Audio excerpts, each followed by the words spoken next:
Obedient to your master. Oh. Your wish will come true. Yes, diba? master. Oh, yes, master.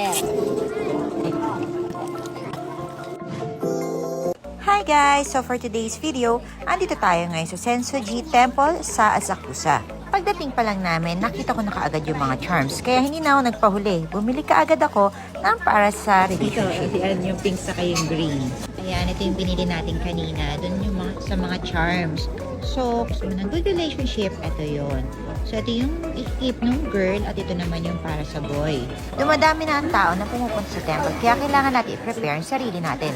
Katulad ng ibang temple, meron din kayo makikita ang purification fountain. Meron na may instruction kung paano ang gagawin para hindi ka rin magkamali. Ginagawa ito para ma-cleanse natin ang ating kamay, bibig, para ma-purify natin ang sarili natin bago pumasok ng temple. Next naman, mag-incense naman tayo. Sa katabi ng fountain, may makikita naman kayong malaking incense burner. Makikita nyo na ang lahat na nakapalibot dito ay nagpapausok dahil charm daw to para makaiwas sa sakit. Kaya talagang sinigurado ko na mausokan ng buong katawan ko. Kaya tayo. Mapapansin nyo na mas marami na ang tao ngayon na umaakyat. At merong mga priest na nagdadasal sa harapan.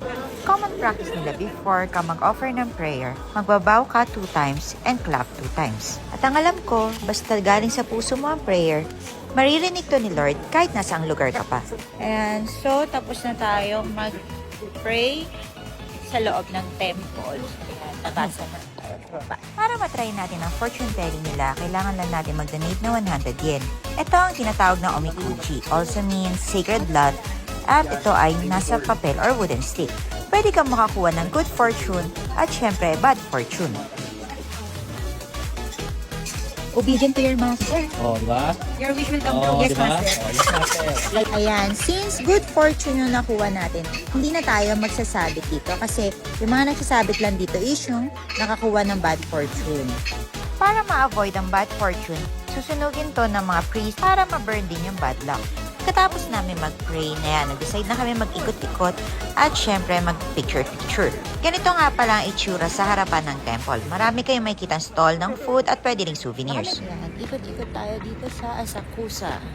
Kakatapos lang natin sa temple at amoy usok ng incense.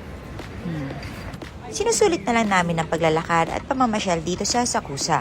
Dahil last day na namin dito at lilipat na kami mamayang hapon sa Kyoto. Hindi talaga mawawala sa araw ko ang kape, kaya ayan, umupo muna kami sa isang mall at uminom ng kape.